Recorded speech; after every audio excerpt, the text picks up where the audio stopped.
Olá pessoal, estamos aqui iniciando a nossa segunda videoaula do curso técnico em manutenção e suporte à informática, com a disciplina manutenção de microcomputadores.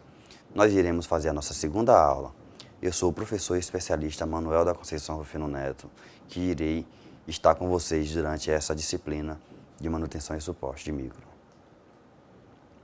No nosso roteiro de aula, nós temos a seguinte estrutura: a máquina e o homem, fontes ATX e AT, placa-mãe, a base de tudo, instalação de servidores. O nosso plano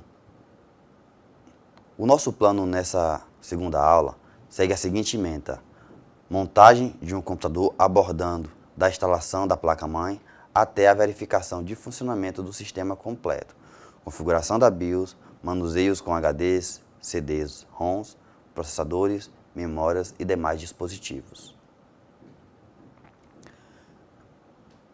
Iniciaremos com a máquina e o homem, sistema binário e sistema decimal, sistemas operacionais. Neste momento, nós iremos falar sobre a linguagem que o computador entende e a linguagem que nós, usuários final, entendemos. É muito comum a alguns usuários se deparar apenas com as aplicações e seu respectivo funcionamento. Já para a máquina, ela entende apenas 0 e 1, com corrente e sem corrente. O nosso sistema binário, que é o sistema binário utilizado computacional, ou linguagem de máquina, ele funciona em toda e qualquer máquina, é uma linguagem universal. Já a linguagem que é mais utilizada por nós para desenvolvimento são as linguagens decimais ou hexadecimais, ou linguagens específicas para a criação de programas também específicos. O sistema operacional, ele é um programa que contém um conjunto de outros programas que vai possibilitar com que o homem interaja com a máquina e a máquina dê uma resposta para o homem, pois, como é de conhecimento de vocês, para que um computador possa funcionar, o usuário ou o peopleware, ele tem que dar uma ação, tem que dar um comando para o sistema operacional, que a execução desse comando irá resultar a resposta que será visualizada no seu monitor. Mas para que isso ocorra, o usuário tem que dar um comando para a máquina.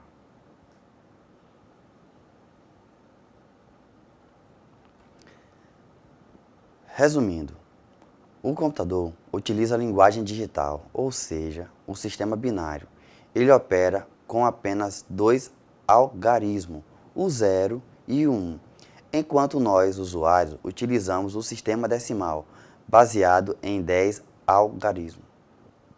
Neste momento, iremos falar sobre as fontes AT e ATX, características principais de uma fonte.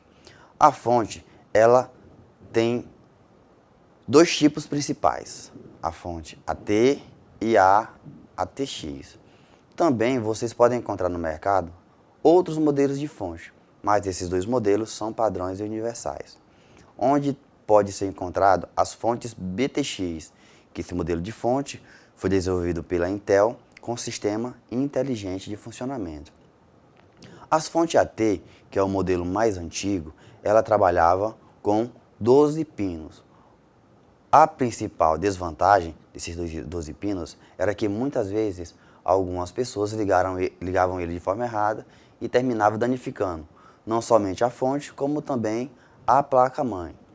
Já a fonte ATX, ela trabalha com uma estrutura de 24 pinos, no caso 20 mais 4, onde, como ela tem um conector próprio, não há possibilidade do usuário ou do técnico encaixar de forma errada. A fonte BTX, ela tem a mesma estrutura da fonte ATX. O que diferencia é que ela tem um processador da Intel, que faz um grande diferencial em relação ao funcionamento, ao gerenciamento de energia. Mas é muito comum você encontrar no mercado, atualmente, somente as fontes ATX. Fontes. Iremos resumir A fonte de alimentação realiza um papel importante para o computador, pois ela é responsável por receber a tensão alternada da rede elétrica e converter em tensão contínua para distribuir entre os componentes internos do microcomputador, no caso, a placa-mãe e demais componentes que precisam ser ligados de uma alimentação. Todos eles vão estar ligados à fonte de energia. Placa-mãe, a base de tudo. A placa-mãe e seus principais componentes. Na placa-mãe, você irá encontrar inúmeros componentes que irão possibilitar a utilização ou a integração de novos componentes à máquina. Podemos destacar os principais, as saídas e entradas e os slots de expansão, que vão permitir com que você possa estar fazendo melhorias a esses dispositivos. Primeiramente, iremos falar das saídas e entradas. Na parte de trás, você vai encontrar a saída VGA, nas placas é o mais comum, mas também alguns modelos mais novos já têm saída HDMI. Você também pode encontrar alguns modelos com DVI. Vão encontrar uma porta paralela, que anteriormente era utilizada para ligar impressoras e outros componentes que utilizam essa tecnologia. Vão encontrar duas conexões P2, uma para mouse e outra para teclado, mas existem algumas placas que têm apenas um conector, que você pode acoplar tanto o mouse quanto o teclado, que ele vai fazer essa detecção. Você também vai encontrar as portas USB, a Universal Serial Bus, porta universal, onde você vai poder estar inserindo e retirando informações através dessas portas. Você vai encontrar as entradas e saídas de áudio e também, em alguns casos, você pode encontrar outras entradas auxiliares. Você também vai encontrar na parte de trás a porta de rede, onde você pode conectar a rede na placa-mãe diretamente.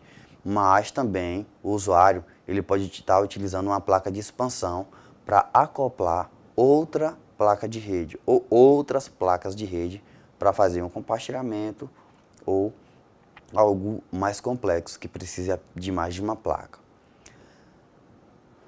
Você vai encontrar o chipset norte e sul e também você vai encontrar o encaixe do processador, onde você vai estar inserindo o processador mais adequado para aquela máquina para obter o melhor desempenho. Vai também ser encontrado as placas de expansões, as placas de vídeo, PCI, mini PCI e PCI Express, que normalmente é utilizado para a placa de vídeo. Você vai ter o encaixe para a fonte ATX, vai encontrar as portas de conexão SATA, que vai permitir com que você conecte o HD, ou o leitor de DVD, ou outro periférico que utilize essa porta. Algumas placas, você consegue encontrar tanto a conexão SATA, quanto a conexão IDE, mas a maioria das placas atuais, elas já não estão vindo mais com os conectores IDE. Já para dar total desempenho à máquina, você vai encontrar em todas as placas os slots de expansão de memória. Na maioria das vezes é 2, mas existe placas que contêm 4, 6, 8, dependendo da finalidade, existe placas com mais lotes, mas a maioria delas sempre vem com 2 slots de expansão de memória.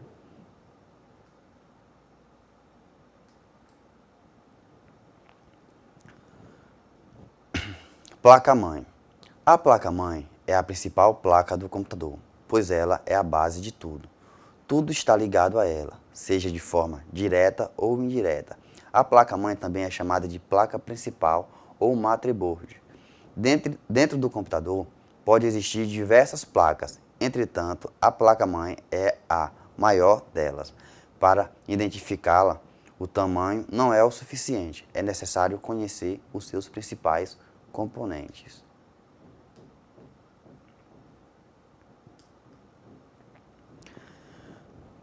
Instalação de servidores. Servidores são computadores de grande porte que são utilizados para operações muito específicas.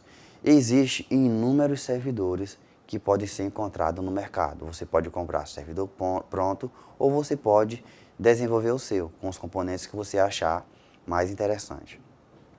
Os tipos de servidores mais comuns que podem ser criados são servidores de fax, servidores web, servidores DNS, servidores proxy, servidor FTP, servidor de webmail, servidor de arquivo, servidor de e-mail, servidor de impressão, servidor de banco de dados, servidor de imagem, servidores de virtualização. Cada um desses servidores tem a sua particularidade. Isso implica dizer que eles podem executar uma única tarefa ou ele pode estar dividido em inúmeras tarefas em um mesmo servidor. Resumindo, para falar sobre servidores, nós temos, para entender o que vem a ser um servidor, precisamos primeiramente compreender como eles surgiram. O servidor nada mais é que um sistema de computação que fornece serviço em uma rede de computador.